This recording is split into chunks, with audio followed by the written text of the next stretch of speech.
અમે અમારી જમીનનો 1 ઇંચ ટુકડો પણ નહીં આપીએ। આ નિવેદન સાથે જ્યારે ઉમરપાડાના ખેડૂતોએ કલેક્ટરને આવેદનપત્ર આપ્યું। હવે એ જ બાબતે સાગબારાના ખેડૂતો વધુ એક વખત મેદાનમાં આવ્યા છે। નમસ્કાર, આપ જોઈ રહ્યા છો નિર્ભય ન્યૂઝ અને હું છું આપની સાથે રિદ્ધિ।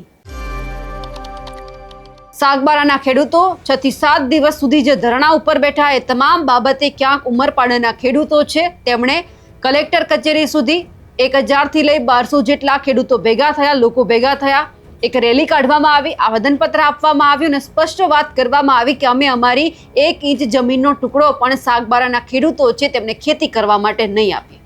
હવે આ તમામ બાબતે સાગબારાના ખેડૂતો અને ખાસ કરીને લીલાબેન વસાવા મેદાનમાં આવ્યા છે અને સ્પષ્ટ વાત કરી દીધી છે કે આ જમીન કોઈ એમની નથી, આ સરકાર હસ્તકની જમીન છે, એટલે કોઈ આમાં હસ્તક્ષેપ ન કરે। અમે અમારી જમીન લઈને રહીશું, અમે કોઈ જેટલી જમીન નથી માંગતા, માત્ર અમે ખેડાણ માટે જ માંગી રહ્યા છીએ। આ જ્યારે ઉમરપાડાના ખેડૂતોએ આવેદનપત્ર આપી જે રજૂઆત કરી હતી એ બાબતે લીલાબેન વસાવા શું કહી રહ્યા છે ખેડૂતો માટે તે સાંભળી લઈએ।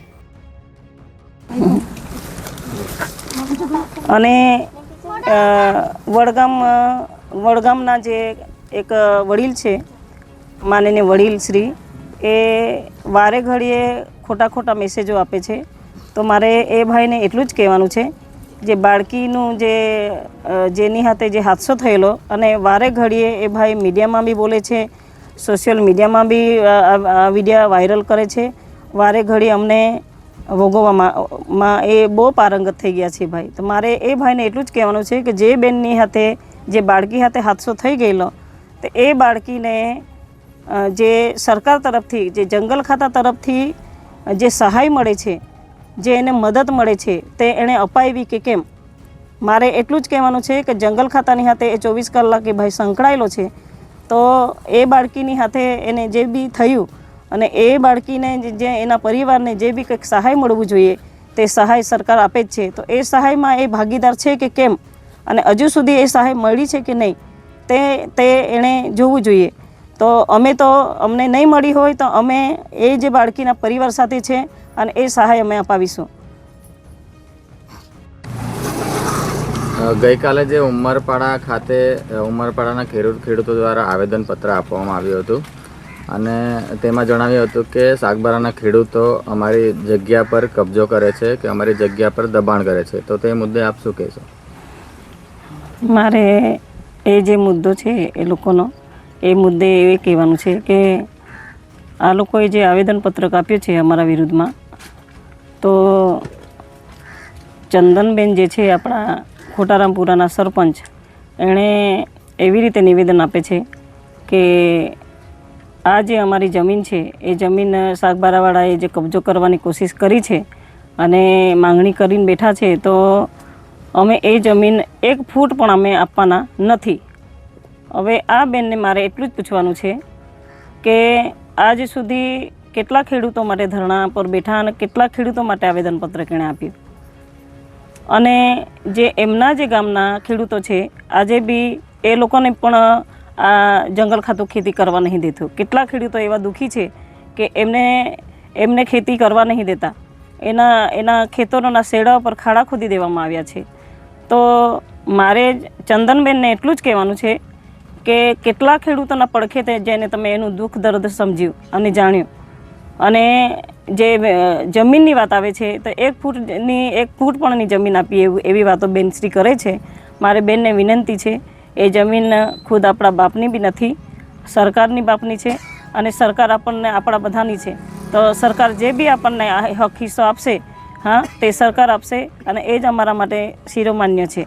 બાકી એ 1 ફૂટ જગ્યા બી નહીં આપવા માટે એ પોતાની જમીન નથી, એમની જમીન, એની જમીન અમે માગતા જ નથી। અમે અમારા એક ખેતરનો ટુકડો છે, જે હક હિસ્સાનો ટુકડો છે, એમાંથી અમે માંગણી કરીને બેઠા છે, તો બી અમે સરકાર પાસે માગીએ છીએ, નહીં કે તમારી પાસે।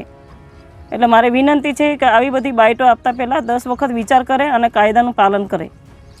ખાસ કરીને એમાં જે આગેવાન છે, આગેવાને કહ્યું હતું કે અમે પણ ધરણા પર બેસીશું, અમારી જંગલ જમીન છે અને 25,000 જેટલા ખેડૂતો લઈને અમે બેસીશું। તો એ મુદ્દે આપ શું કહેશો? એ જે ખેડૂત 25,000 ખેડૂતોની વાતો કરે છે અને મારે એટલું કહેવાનું છે કે એક દિવસ 25 ખેડૂતોને લઈને ધરણા પર બેસી જોઈએ અને ઉપવાસો કરી જોઈએ અને કાયદાને વાંચે અને ધ્યાનમાં લઈને વાત કરે. મારે એટલું જ કહેવાનું છે એ ભાઈને કે જ્યારે આપણે જમીન ખેડાણ કરતા હતા, બંને સાગબારા તાલુકાના ખેડૂતો પણ ખેડતા હતા અને ઉમરપાડાના ખેડૂતો પણ સંપીને જ ખેતી કરતા હતા. જે તે વખતે આ લોકોએ બધાએ સાથે મળીને સાથે ઝુંબેશ કરીને ખેતી કરી છે. તો એ ભાઈ એવું કહે છે કે હું 25,000 પબ્લિક ભેગી કરીને એની સામે હું ધરણા કરીશ. તો મેં એવું કહું છું એ ભાઈને એવી ચેલેન્જ આપું છું કે બેસી જ હોય, 25,000 પબ્લિકને લઈને બેસી જોઈએ મારી સામે ધરણા કરવા માટે. એમને પણ મારે ટક્કર આપવું છે. મારે એને પૂછવું છે કે ભાઈ કેટલી વખત ત્યાં આ ખેડૂતો માટે લડાઈ કરી છે અને કેટલી વખત ત્યાં તમારા ગામના ખેડૂતો માટે ત્યાં અવાજ ઉઠાવ્યો છે અને કેટલી વખત આવેદનપત્રક આપ્યો છે. જ્યારે અમને ખેતર કરવા માટે રોકી દેવામાં આવે, જંગલ ખાતે અમારી હાથે આ કર્યું, ત્યારે એને આ સમય દેખાયો.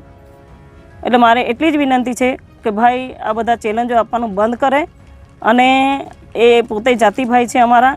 અમને એવા જે એ લોકો બાઇટ આપે છે કે જે બોલે છે મીડિયાના માધ્યમથી એવા મેસેજ મોકલાવે છે કે ભાઈ જે દુઃખી લોકોની હાથે અમે ચેલેન્જ આપે છે કે જે ખેડૂતોનો પાસે ખેતી છીનવાઈ ગઈ છે, તમે દુઃખી ક્યાં છો? તમારી પાસે તો જંગલ ખાતાએ પણ ખેતી છીનવી નથી અને સરકારે પણ તમને સપોર્ટ કર્યો છે.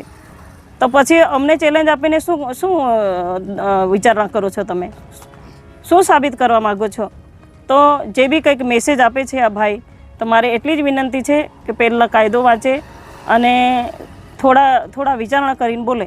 મારે એટલું જ કહેવાનું છે. હાલ આજે ધરણાનો 8મો દિવસ છે અને 8મા દિવસ સુધી તમારા સમર્થનમાં અનેક પાર્ટી, ભાજપ, કોંગ્રેસ હોય કે આમ આદમી પાર્ટી હોય કે અન્ય પાર્ટી હોય, તમામ આગેવાનો તમારા સમર્થનમાં આવ્યા છે.